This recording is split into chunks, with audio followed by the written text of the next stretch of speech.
Well, hello. Welcome. Thank you for joining me as we continue on in this series on the Hebrew alphabet. Now, friends, it is my prayer that upon investigating the meanings of the Hebrew letters and the Hebrew alphabet, that it will ignite something within you to search these things out more, to do more private study and educate yourself more on what the Hebrew language is all about. And I know that if you do that, your understanding of the scriptures will just go to a whole new level. That's been my experience, and I'm so thankful that Yahweh did that within me. He put a desire within me to understand what the scriptures mean and what they say from the original perspective to the best of my ability. I know that if you do this, it will change your life. It changed my life and my relationship with God and my understanding of the scriptures, both of the New Testament and the Old Testament. And it shows that there's no distinction between the two. You can't really have one without the other. And understanding the Hebrew reveals that. So with that being said, let us move on to the 8th letter of the Hebrew alphabet. And we're first going to look at this in the square script. Now the 8th letter is the letter Heth. And it's got the gravelly back of the throat sound that we don't really have in English. It's the word Heth or Het in Hebrew. And we have it written here in the Hebrew word. On your page there, it's Het. It looks a bit like a capital English H. Now the letter Het is similar to another Hebrew letter, Hey. And here we see these two letters side by side. Now the letter Het is similar to the Hey, and you can see the Het is on the left and the Hey is on the right. Now the Het is filled on the top left with a little horizontal ledge sticking out on the top left side. The Hey, which is on the right, has a gap on the top left vertical line.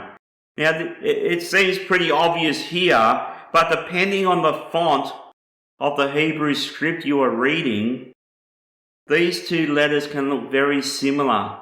They look quite clear here in this font, but there are many different fonts Hebrew can be written in, and depending on the font, these letters can get very similar in look. Now let's look at what this letter Het looks like in the Paleo. And here we have, it looks absolutely nothing like the square script. It looks actually a little bit like a ladder or a fence. Now the last script we will look at is the pictograph, which again are like pictures or stick figure drawings of what the letter represents. So the pictograph for the letter Het, again it's pretty much the same as the Paleo. But they are quite, both the Paleo and the pictograph are quite different from the square script. Let's have a look at these three scripts next to each other. We have the modern square script Het on the left, and then the Paleo and pictograph, which is that looks like that ladder or fence.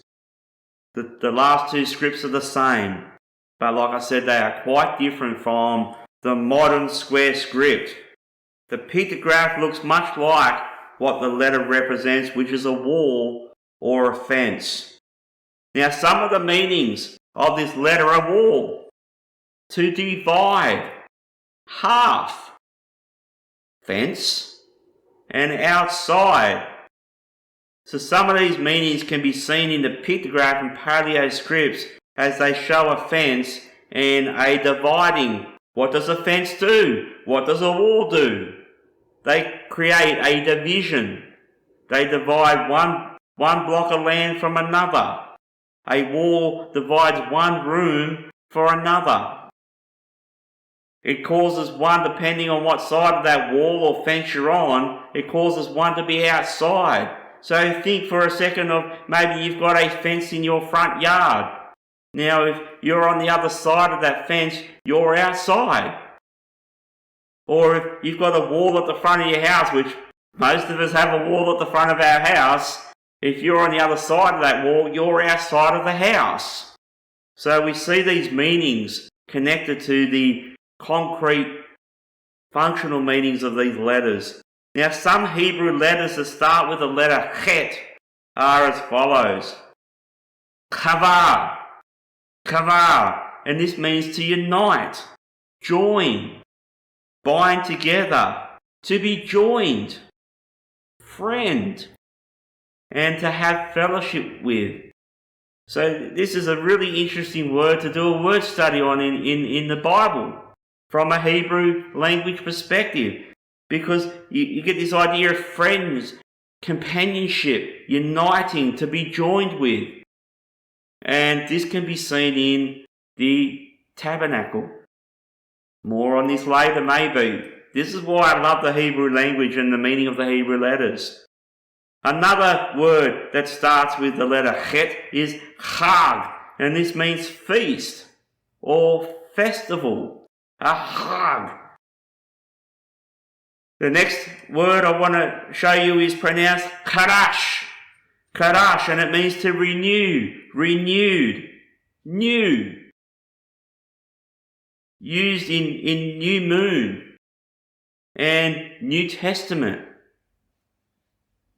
The New Testament in Hebrew is actually called Brit Chadashah. Why? Because the Chadashah is the new or the renewed aspect of the Testament. Renewed, new. Like the new moon is Rosh Chodesh. But we know it's not a new moon, it's a renewed moon. The new moon hasn't been created again, it's just gone around in a cycle. And when the new moon comes out with a little slither, it's called Rosh Chodesh, which starts a Hebrew month.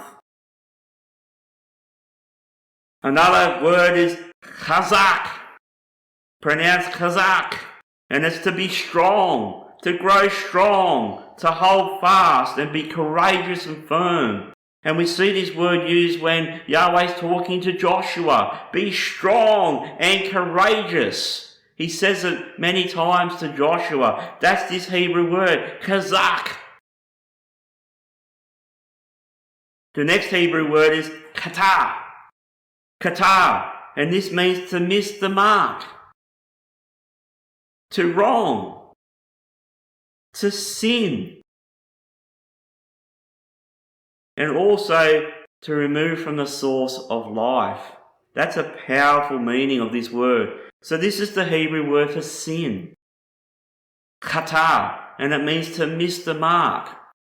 Think of an archer shooting an arrow at a mark, at a bullseye. Well, to miss that mark is to sin.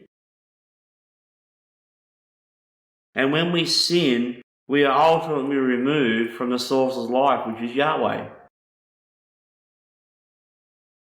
Another Hebrew word is pronounced Chay or Chaya, and it means to be alive, to live, living, to have life, and to sustain life. So this is word in Hebrew for life is Chaya or Hay. The next Hebrew word I want to show you is pronounced Hachem, and it means to be wise. Wise. This is the Hebrew word Hachem. Another word is pronounced Hamas. Now this is to do violence, to be violent, wrong, and cruelty. Now this is amazing because I'm guessing most of us have heard of the group Hamas in the Middle East, in the Gaza Strip, under the Palestinians. This is this word. And that group is being identified as a terrorist group, Hamas. And why? Because they're violent, they're cruel, they're wrong in the way they even treat their own people. And this is where it comes from. This Hebrew word Hamas, which shows and reveals exactly how this group behave. Another word is pronounced chen or Hanan, and it's to be gracious, to show favour and grace. So this is where we get the word, this is the word, English word grace, is chen and Hanan. And the last word I want to show you is chesed, and it's goodness, kindness, faithfulness, and mercy. This is the word chesed, and some of us may be familiar with this word. Now friends, there's so much more deeper meanings to each of these words. These are just simple meanings. But when you get into the concreteness of it and the culture of it, it's just another level. So there are obviously other words that we could cover to start with this letter Heth, but I've covered ones that you may be familiar with, and I've also highlighted others that are quite different in meaning to what they are shown in the English translations. There are also some other words that actually have a relationship with the meaning of the letter Heth, like to sin. What happens when you sin? You are separated from God. Sin separates one from God. It's like that wall. It's like that fence, like that gulf that separates us from God. To be wise distinguishes one from others, separates, divides wise from the unwise. One who is violent, Hamas, is divided from those who are not. To be gracious and kind are the attributes of Yahweh our Father.